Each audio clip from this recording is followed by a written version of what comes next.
Let's bring in Monique Woodard, founder and managing director of Cake Ventures, for more. Monique, thanks so much for being with me here today. Thanks for having me. So, Monique, you're very interested and focused on this female consumer, and you completed a white paper really researching the buying potential. Tell us about why you wanted to do this white paper and what the findings were.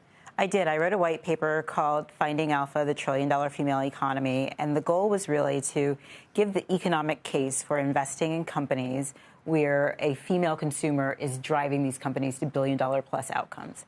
I think we've talked a lot about female founders and female entrepreneurship, but we haven't focused on the female consumer. And I think, Barbie and Taylor Swift and Beyonce, these are just these cultural touchstone moments that really show what's been happening for a very long time. So what does this mean for you as an investor? I mean, you're a 15-year veteran of the startup world here in San Francisco, but now you're an investor putting your LP's dollars to work in the startup ecosystem. What are the specific companies, but also the categories where you see big potential right now? Well, Cake Ventures is focused on demographic changes that are changing technology, and the increase in female spending power is one of those major demographic changes that is happening. I mean, you look at the $4 billion valuation for a company like Skims, or the recent IPO of the Il Makiage parent company Oddity, which raised $2 billion in their recent IPO. These are the companies that are out there, and of course you see it in fashion and beauty and retail, but you also see it in healthcare. Women are the biggest consumers of healthcare that we've seen. So it's not just fashion, beauty, retail. It's all of these other categories as well. And so how much do you think the female consumer has been overlooked, and how much of that now creates an investing opportunity for you, but also opportunities for investors in the public markets as some of these larger companies, whether it's, the Mattels and Warner Brothers Discovery of the world, or consumer products, start to cater more directly to the buying power of these women? So every few years, we do have these little inflection points, right, where a Barbie movie comes out or a Girls Trip movie comes out, and people suddenly remember that women have money. But my hope is that it becomes a more consistent focus on female consumers.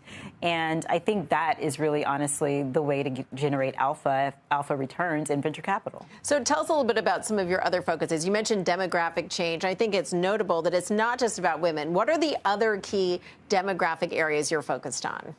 So first layer of the Cake Ventures cake is aging and longevity, 10,000 people turning 65 every single day in this country. Third layer of the cake is rise of a new majority where people of color broadly become the majority in the United States and are already a global majority.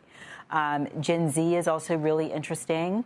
The future of non-white collar, non-office work is also a really interesting demographic shift.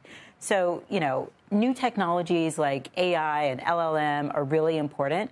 But what happens when the technology meets the consumer? That's really what I'm excited about. It's so funny that this idea that people could overlook a demographic in terms of women, that's half the population, and by many estimates generates 80% of all buying power.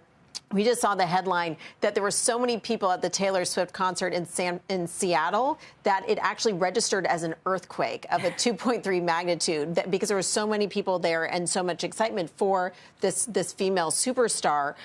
Looking into the next couple of years, do you think that we are going to see a realization of the buying power and more money shift either from investments in the private landscape or in the public markets into this demo? And are there any companies in particular that you're watching right now?